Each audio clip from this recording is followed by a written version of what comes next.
it again with the MLB draft. And right now we have the third overall pick because we had a pretty crappy year last year in real life. And with the third overall pick, we're pretty much guaranteed a blue chip prospect, which is guaranteed an A overall. And the problem is, we need a lot of infielders and a right fielder and a catcher. But the problem is that I like those positions. We have a lot of young talent there who just has to grow. But with the third overall pick, we're going to draft first baseman Bill Ullman. And since he has a guaranteed A overall in a position that we really don't need because we have Rhys Hoskins starting at first base, he's probably going to be trade bait at some later point. We didn't have a second round pick probably because the Jake Arrieta signing. I'm almost guaranteeing that's why we don't have one. And with the third overall pick, we're just looking around. I kind of need some things. Look at Jake Jennings, but we don't really need a first base because we just drafted one. And we don't really have anyone scouted. We have Colby Jackson, who's the highest overall, but he's a project and he's 22. And Brian Yee's 21, but we have Franco, who's 25. And Anthony Stewart, we have a lot of starting pitchers. Like, if you look at my roster, there's a ton of players. But we're going to go with the center fielder, Stephen Roper, or Roper. Something like that, R-O-P-E-R. I guess Roper's correct, something like that. And then, we're going to take Thomas Yeager. Highest overall available, probably the best scouted one we have. He makes it, if not, if he doesn't make it. No big deal, no harm, no foul at the fourth overall draft, or fourth round draft pick.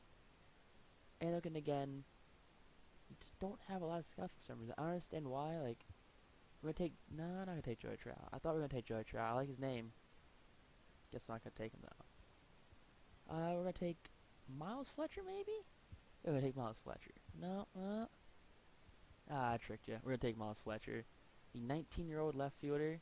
Hopefully he can be turned into something. Replace maybe Altair, maybe Herrera. Never know. And Angelo Lopez still there on the board, second base. Why not take him? Hopefully he's just some minor league depth.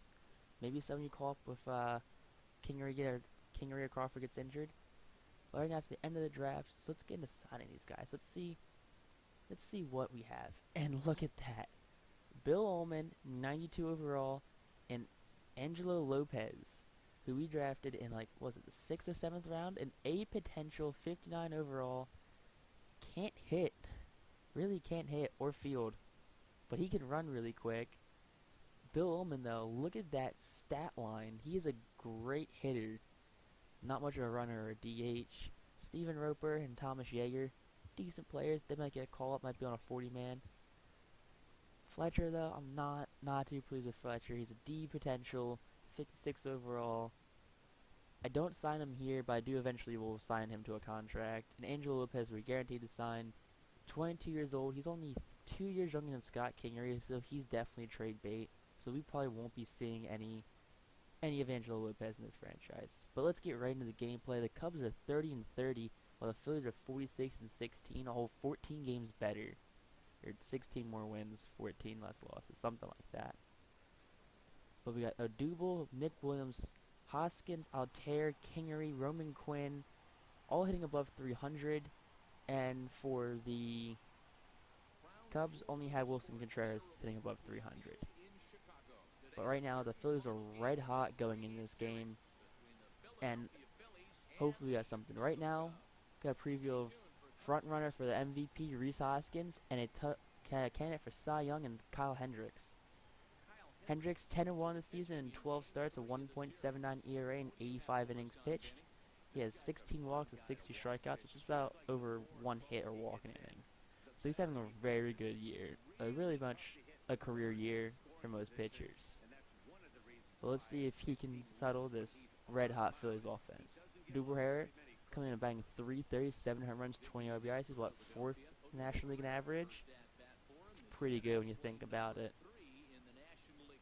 And hopefully, you know, he can get this game off started real well. I can't talk. I can never talk. That's going to be over the right fielder's head. Now Herrera's going to get on his horse. Rounds first. He's rounding second right now. And he's gunned out. If we had Nick Williams definitely would have made it, but Nick Williams doesn't hit leadoff all that well. But, you know, we tried. Rhys Hoskins up that now. 7th in batting at .324. Bunch of home runs, bunch of RBIs. 2 outs, 1-1 count. And he's going to get behind one. and that one's a no-doubter. Over the left field wall, out over the left field stadium, onto the street on the other side, and the Phillies are up 1-0 against Hendricks. If Rhys Hoskins isn't the MVP this year, I don't know what is. That's his 22nd home run of the season. This is what, 60-something, 61 games in the season, I think it is. And for the Phillies, we're going to be setting Jared Eichhoff on the mound. In 11 starts, he's 6-2 with a 3.09 ERA. He's got 15 walks to 68, or not 68, 86 strikeouts, and just over 78 or just under 79 innings, something like that. So hopefully he's just as good as Hendricks is, but you know, 3-2 count to leadoff man. He's going to get them pop up for the first easy out. Javier Baez is a very dangerous hitter. You can hit for home run and average. 2-2, 1 out. And we're going to get the second batter strikeout. I believe it's Jason Hayward, actually. Yep, Jason Hayward on this big curveball. And back-to-back curveballs. Bryant goes down. He's even tipping his hat to the umpire, saying if we just swung at that. 2-1 to Scott Kingery. And Kingery's going to get behind that, and he's going to pimp that bat like there's no tomorrow. And that's halfway up the left field bleachers. That's what, I think Kingery's 5th or 6th on the season. But right now, Hendricks, who only has a ERA of 1.7, has allowed 2 hits, and both of them are home runs. Or 3 hits, because the double got thrown out. But he's allowed 2 runs, both off home runs. Hendricks is beside himself, because he doesn't know what's happening right now. And that's all they get for the inning. 3-2, and we're going to get Anthony Rizzo strikeout looking, locking up in the curveball. Or that's a changeup. And we'll get Albert Almora Jr. to strike out to end the inning. Nick Williams up. Just like the first and the second inning, all of our runs are going to come off home runs. No doubt. Looks like that actually left the stadium over the right field wall. Hendricks is completely beside himself right there. He has no clue what's going wrong with his pitches. And then again, neither would I if I've allowed 3 runs on 3 home runs. Our manager looks kind of happy. He looks like a bird. He really looks like a bird almost. Hendricks looking out as Nick Williams crosses home plate, celebrating the home run with Rhys Hoskins. Rhys Hoskins is going to drive one to deep left center field, and that's going to clear the wall. Back-to-back home run for his 23rd on the season. 423 feet for his 23rd home run. A little ironic when you think about it. Manager looks happy. He has a really weird smile. I don't think he should smile much or really manage. He should be kind of like locked in the room almost. Now Altair's going to come up, and Altair's going to get behind one. And that's going to leave the stadium again. Another left field home run. For the 3rd home run in a row on 2 outs. 5 runs, 5 home runs. Usually you're lucky if you get 1 or 2 a game. But these Phillies are red hot right now. And this manager has yet to sit down because they just keep hitting home. He sat down right there, though, because the game's weird with animations. As I just went through Wilson Contreras' leg. Alright, the inning is finally over, and we're going to end it with a strikeout. Javier Baez goes down swinging. 1, 2, 3. They allow. Cubs have 1 hit. I mean, they're doing pretty good. Phillies have 5 runs on 9 hits. 2-2 to Odubel, and that's going to hit him on the ankle. So, you don't really want to hit this team, because especially you don't want to get runners on base, because you see what they've done with no one on base. 5 runs on 5 home runs. But if you get 2, 3 men on base, nothing's going to happen. So, they're going to go off lucky that time. Another Jason Hayward strikeout. That's on the big slider from Eichhoff. Hayward, not to say an approval. And they got Anthony Rizzo. And we're going to lock him up again, this time on the curveball. And he does not believe he struck out. He's looking at the umpire like he really just called that strike. 5-0 deficit. Steals on. And we're out. There's no way we're out because he definitely got his hand in there first. The replay, his hand touches, and they still call him out. No way he's out. I'm sorry. But I just hate Stone in this game. Next at bat for the Cubs. 1-1 count. We're going to get the pop up. Nice lazy fly ball to the third baseman, Kel Franco. That's going to end inning. Right now, we're slacking a little bit. We really are. We haven't scored in 2 innings. So hopefully get something going on in the 6th inning. But Ian Happ up for the Cubs, and he's going to get struck out looking on that curveball.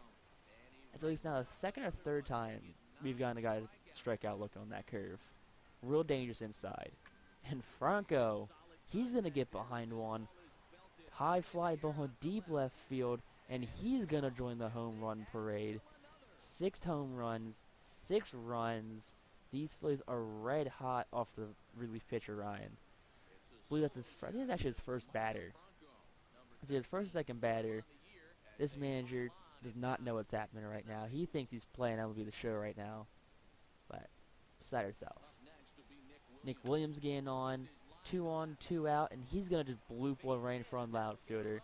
He definitely could have caught that. I know I complain a lot about the stupid stuff the outfielders catch where they get the speed boosts right before you're supposed to catch the ball as they walk Hoskins. So it's going to load the base. Don't know who's up to bat or what happens.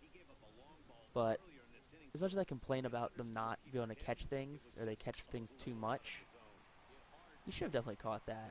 But Altair, that's Nick Williams actually. Nick Williams is going to ground out to the shortstop, and it's going to end the inning. So we scored 2 runs, but we could have had a lot more, is what I'm saying. Phillies definitely blowing out the Cubs right now. I'm surprised there's actually still fans in the stands right now. 1-2 count. We're going to get Javier Baez to strike out on that changeup. 10 strikeouts for Eichhoff. That's pretty good. I mean, my problem with Jared Eichhoff is he's 28 years old. And you look in the dugout, you see Jake Arrieta and Aaron Nola looking on, watch cheer on their teammate. Franco's going to get behind one again, and this one's not going to have to carry. But what I was saying about Eichhoff, he's 28 years old, and we already kind of have our veteran in the lineup with Jake Arrieta.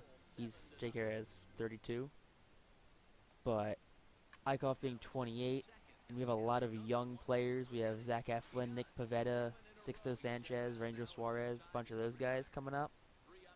I really don't know if Eichhoff's going to be around for another couple of years. He'll at least be around for next season. Hopefully he's going to be around for next season. I can't promise anything because I really don't know. But we scored another one. That's pretty good. And we're going to get another pop-up at the end of the inning for the Cubs.